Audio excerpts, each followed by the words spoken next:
દિવાળીના તહેવારમાં જે લોકોને જેલ હવાલે કરવામાં આવ્યા છે ત્યારે આપણા આદરણીય લોકલાડીલા ધારાસભ્ય ગોપાલભાઈ ઇટાલિયા અને સમગ્ર આમ આદમી પાર્ટીની ટીમ એમના પરિવારને સાથ આપવા માટે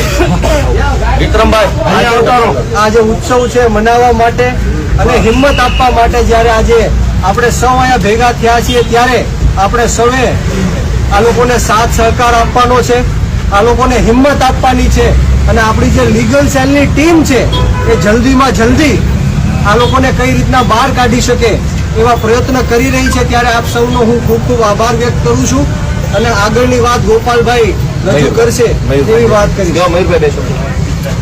આજે આ બોટાદ વોર્ડમાં જે આપણું કરદા કાંડ થયું હતું અને એનો પ્રત્યાઘાત માત્ર ગુજરાતમાં નહીં સમગ્ર દેશમાં પડ્યો છે અને એનું એક આંદોલન કર્યું। એમાં 300થી વધારે ખેડૂતોની ધરપકડ થઈ, એમાં 85 જણા વળી અપહર થઈ। અત્યારે એ લોકોને આજે રિમાન્ડ પૂરા થતા અહીં જજીદના બંગલા એ લોકોને રજૂ કર્યા અને અત્યારે કાર્યક્રમ પૂરો થઈ ગયો છે। એ લોકોને ભાવનગર જેલે લઈ ગયા છે। તો હું ત્યારે કહીશ કે આજે ખેડૂતો અત્યારે જેલમાં ગયા છે એ સમગ્ર ગુજરાતના ખેડૂતોનો જે અન્યાય થાય છે ખેતીમાં એના ભાવ માટે એ તમામ અન્યાય સામે મિત્રો જેલમાં ગયા છે।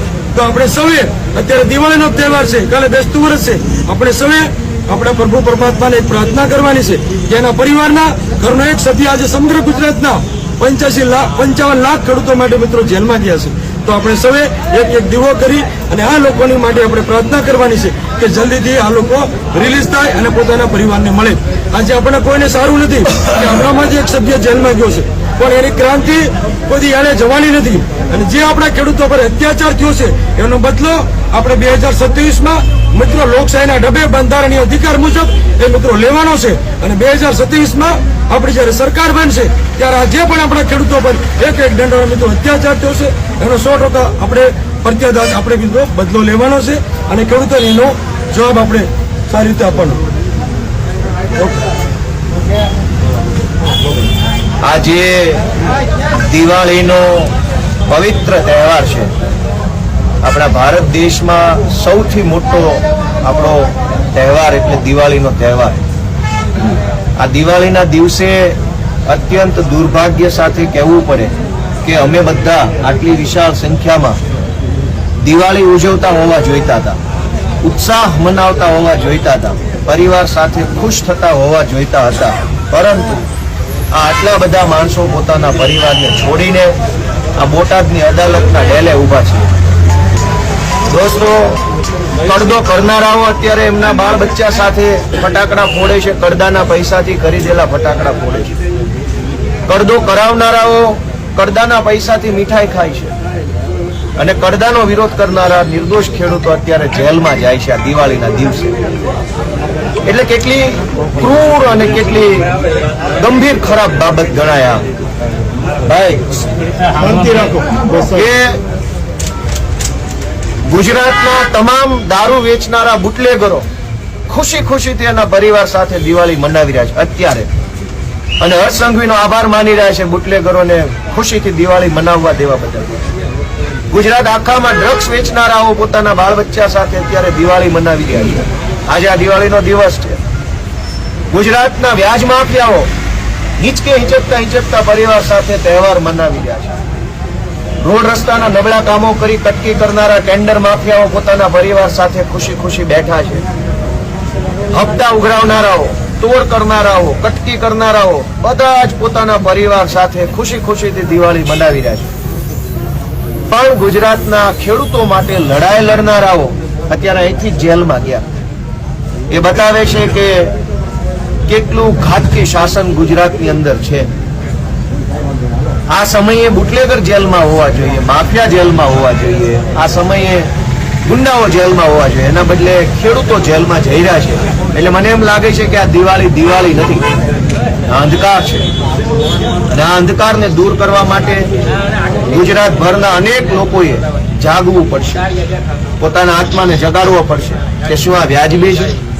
પ્રવીણભાઈ રામ, રાજુભાઈ કરપડા, રાજુભાઈ બોરખતરિયા અને બીજા 84 કરતા પણ વધુ આગેવાનો, આમ આદમી પાર્ટીના આગેવાનો, ખેડૂતોના આગેવાનો, સામાન્ય પરિવારના લોકો આ બધાય અત્યારે અહીંયા બોટાદની અદાલતેથી એમને પોલીસની ગાડીમાં બેસાડી આ દિવાળીના દિવસે જેલમાં લઈ જવામાં આવ્યા. જેલની દીવારોમાં એ દમ નથી કે પ્રવીણભાઈ કે રાજુભાઈને આજીવન અંદર રાખી શકે. એ અમે જાણીએ છીએ. જેલના લોઢાના સળિયાના લોઢામાં એ તાકાત નથી કે ઈરાદાઓ રાજુભાઈના પ્રવીણભાઈના ઈરાદાઓને તોડી શકે. પોલીસના દંડામાં એ દમ નથી કે ક્રાંતિને આવતી રોકી શકે. અને ભાજપની હલકટ સરકારની સત્તામાં એ પાવર નથી કે અમારી જેવા યુવાનોને ઉભા રાખી શકે, રોકી શકે. અમે લડશું. આ દેશનો આઝાદીનો ઇતિહાસ એવું કહે છે કે લાઠી અને દંડાના ડરથી આઝાદી રોકવાની કોશિશ અંગ્રેજોએ કરી, પણ દંડાના દમથી, બંદૂકના નાળચાના દમથી આઝાદી રોકાઈ નથી. તો આ ખેડૂતો માટેની લડાઈ પણ રોકાશે નહીં. તમારે જે મુશ્કેલીઓ વેઠવી પડશે એ વેઠશું, પીડાઓ વેઠશું. અમે ભગવાનને પ્રાર્થના કરીએ કે અમને ખૂબ બળ આપે, મનોબળ આપે, અમારા પરિવારને એવું બળ આપે કે અમે આ બધું વેઠી શકીએ, સહન કરી શકીએ, જીરવી શકીએ. નવા વર્ષમાં એટલી જ પ્રાર્થના છે કે આ ભાજપની હલકટ સરકારના દમનને જીરવી શકીએ અને એ પછી અમે લડી શકીએ. એવું બળ અમને ભગવાન નવા વર્ષમાં આપે. અમારે સુખ, શાંતિ, સમૃદ્ધિ નથી જોતું, અમારે બળ જોઈએ છે બાંધવા માટે.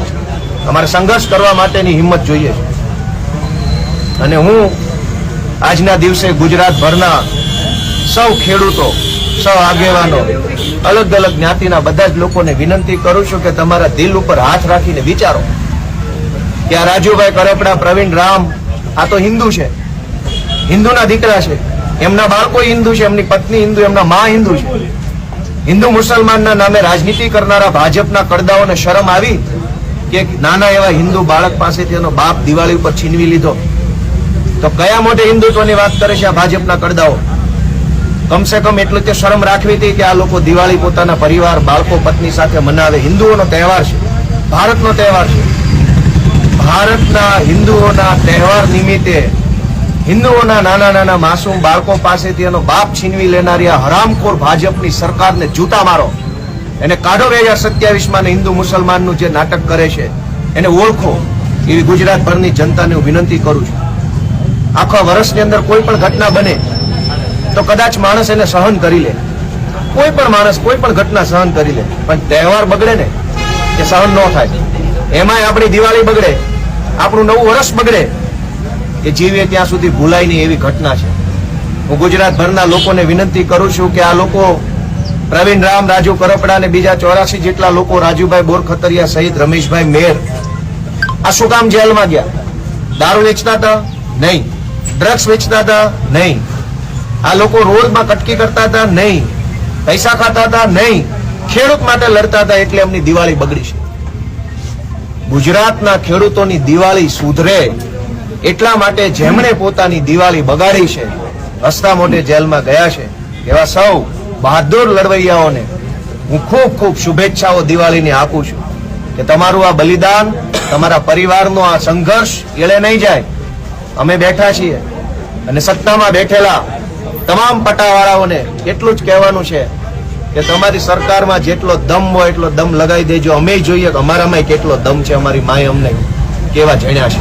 અમે લડીશું, સંઘર્ષ કરીશું અને આ દિવાળી નવા વર્ષની અંદર સંકલ્પ લઈએ છીએ કે આ નિર્દોષ બાળકો પાસેથી બાપ છીનવી લેનારી ભાજપની સરકારને 27માં ઘર ભેગા કરવા માટે પૂરો જીવ અને જાન લગાડી દઈશું.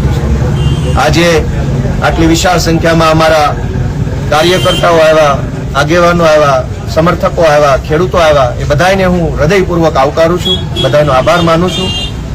અને બહુ ભારે અહીંયા ભરેલી આંખે બધાને દિવાળીની શુભેચ્છા આપું છું. મન તો થતું નથી કે આવી શુભેચ્છા, કેમ કે એવું ટાણું નથી, છતાંય એક ભારે અહીંયા હું સૌને શુભેચ્છા આપું છું. ભગવાન બધાનો આત્મા જગાડે, બધાએ પોતાના મનને ઢંઢોળે અને ગુજરાતભરના કરોડો લોકોની અંદર એક ચેતના આવે, એક જાગૃતિ આવે, ક્રાંતિ આવે. દરેક માણસ બેઠો થાય, હિંમત કરતો થાય અને આ તાનાશાહોને ઉખાડી ફેંકવા માટે દરેક માણસ એક પગલું આગળ ભરે એવી હું ભગવાનને આ નવા વર્ષમાં પ્રાર્થના કરું છું. જય કિસાન, જય જય ગરીબ ગુજરાત.